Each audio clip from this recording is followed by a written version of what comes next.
கிறிஸ்துவுக்குள் பிரியமானவர்களே, இந்த நாளுக்கான தினசரி தியான வசனம் லூக்கா எழுதின சுவிசேஷம் 24வது அதிகாரம் 49வது வசனம். லூக்கா 24:49. லூக் 24:49. என் பிதா வாக்குத்தத்தம் பண்ணினதை இதோ நான் உங்களுக்கு அனுப்புகிறேன். நீங்களோ உன்னதத்திலிருந்து வரும் பெலனால் தரிப்பிக்கப்படும் வரைக்கும் எருசலேம் நகரத்தில் இருங்கள் என்றார். இப்போ ஆண்டவர் ரொம்ப முக்கியமான ஒரு காரியம் சொன்னார். என்ன?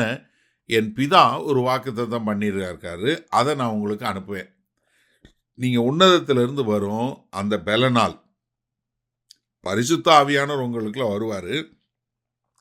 அது வரும்போது நீங்கள் பலன் அடைவீங்க. அது வரும் வரைக்கும் நீங்கள் எருசலேம் விட்டு போகாதீங்க.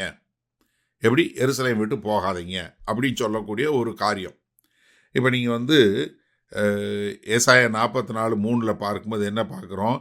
தாகமுள்ளவன் மேல் தண்ணீரையும் வறண்ட நிலத்தின் மேல் ஆறுகளையும் ஊற்றுவேன். என் சந்ததியின் மேல் என் ஆவியையும் உன் சந்தானத்தின் மேல் என் ஆசீர்வாதத்தையும் ஊற்றுவேன். என்ன? உன் சந்ததியின் மேல். யோவேல் 2வது அதிகாரம் 28வது வசனத்தில் சொல்லும்போது என்ன சொல்கிறாரு? பழைய ஏற்பாட்டில் தீர்க்க தரிசனமாக மாம்சமான யாவர் மேலும் என் ஆவியை ஊற்றுவேன். எப்படி? மாம்சமான யாவர் மேலும். அதை திரும்ப திரும்ப ஆண்டவர் சொல்லிகிட்டே இருந்தார். யோவான் 14வது அதிகாரம் 26வது வசனம் சொல்லும்போது, என் நாமத்தினாலே பிதா அனுப்ப போகிற பரிசுத்த ஆவியாகிய தேற்றரவாளனே எல்லாவற்றையும் உங்களுக்கு போதித்து நான் உங்களுக்கு சொன்ன எல்லாவற்றையும் உங்களுக்கு நினைப்பூட்டுவார். என்ன? என் பிதாவாகிய தேவன் என்ன அனுப்ப போகிற பரிசுத்த ஆவி. 15வது அதிகாரம் 26வது வசனம் பாருங்க. பிதாவினிடத்தில் இருந்து நான் உங்களுக்கு அனுப்ப போகிறவரும் பிதாவினிடத்திலிருந்து புறப்படுகிறவருமாகிய சத்திய ஆவியான தேற்றரவாளன் வரும்போது அவர் என்னை குறித்து சாட்சி கொடுப்பார். யாரு? நான் அனுப்ப போகிறேன். அவர் எங்கேருந்து வரப்போகிறாரு? பிதாவாகிய தேவன்கிட்டருந்து வரப்போகிறாரு. அதனால் நீங்கள் எங்கே பண்ணாதீங்க, எங்கே போகாதீங்க, எருசலேம்லே தங்கியிருங்க. எருசலேம்லே தங்கியிருங்க அப்படின்னு சொல்லக்கூடிய ஒரு காரியம். அதே மாதிரி அப்போஸ்தலர் 2வது அதிகாரம் 4வது வசனத்தில் பெந்தெகோஸ்தே நாளில் என்ன பார்க்குறோம்?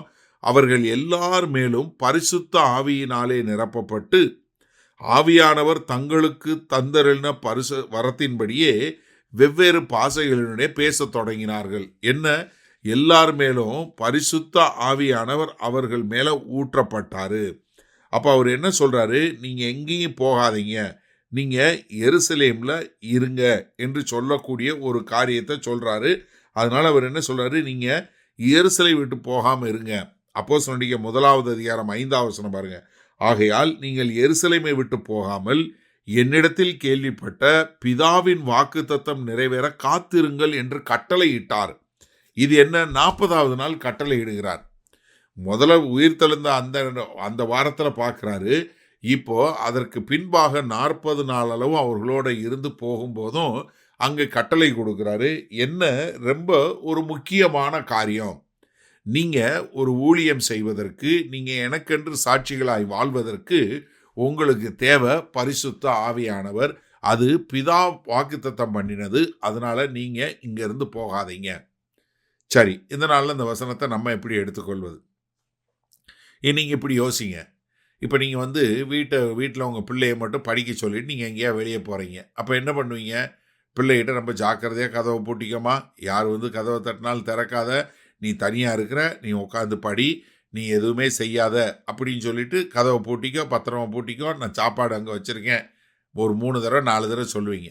கதவை பூட்டினதுக்கப்புறம் கதவை பூட்டிட்டியா அப்படின்னு பார்ப்பீங்க. மறுபடியும் கதவை பூட்டிட்டு கொஞ்சம் தூரம் போயிட்டு மறுபடியும் கதவை தட்டுவீங்க. அந்த பிள்ளைக்கு நீங்கள் தான் தெரியும் கதவை திறக்கும். அப்போ என்ன சொல்லுவீங்க? நான் தான் சொன்னேன்ல கதவை திறக்காதன்னு சொல்லி. அப்போ அந்த பிள்ளை சொல்லு, எம்மா நீ தான் எனக்கு தெரியும்னு. இல்லை நீ கதவை திறக்காத, யாருனாலும் கேட்டுட்டு தர. என்ன? முக்கியமான காரியம், நீ தனியாக இருக்க போகிற, அதனால ரொம்ப ஜாக்கிரதையாக இருக்கணும்னு. அதே மாதிரி தான் பிதா இயேசு கிறிஸ்து என்ன சொல்கிறாரு? எப்பா நான் போகிறேன், ஆனால் நான் போகிறது உங்களுக்கு நல்லது. மேல் வீட்டு அறை, யோவான் 14, 15, 16வது அதிகாரங்களில் மேல் வீட்டு அறையில் என்ன சொல்கிறாரு? நான் போகிறது உங்களுக்கு நல்லது, நான் போனாதான் உங்களுக்கு பரிசுத்த ஆவியானவர் வருவார், அவர் உங்களுக்கு சகலத்தையும் சொல்லி கொடுப்பாரு.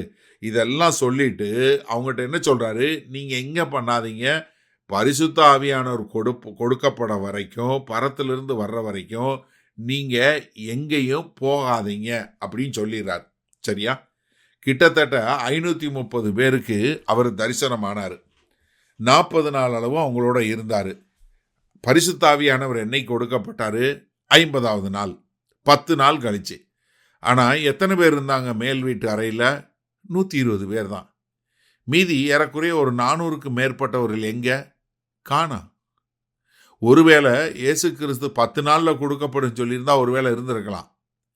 எனக்கு அருமையானவர்களே, நீங்களும் பரிசுத்த ஆவியை பெற்றுக்கொண்டு அந்த பரிசுத்த ஆவியினுடைய பலத்தில் நீங்கள் ஊழியம் செய்வீங்களா?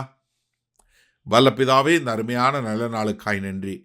இதோ இந்த செய்தியை கேட்டுக்கொண்டு இருக்கிற எனக்கு அருமையான சகோதர சகோதரிகள் ஒவ்வொருவரும் உம்முடைய பரிசுத்த ஆவியினுடைய வரத்தை பெற்று அந்த பரிசுத்த ஆவியின் மூலமாய் வரக்கூடிய பலத்தினால இவர்கள் ஒவ்வொருவரும் தங்கள் குடும்பங்களில், தங்கள் வேலை தளங்களில், தங்களுடைய பிஸ்னஸில், எல்லா இடங்களிலும் ஒரு நல்ல சாட்சிகளாய் வாழ எங்கள் தேவன் கிருபை பாராட்ட வேண்டுமாய் இயேசு கிறிஸ்துவின் மூலம் ஜெபிக்கிறோம் ஜீவனுள்ள வல்ல பிதாவே, ஆமேன்.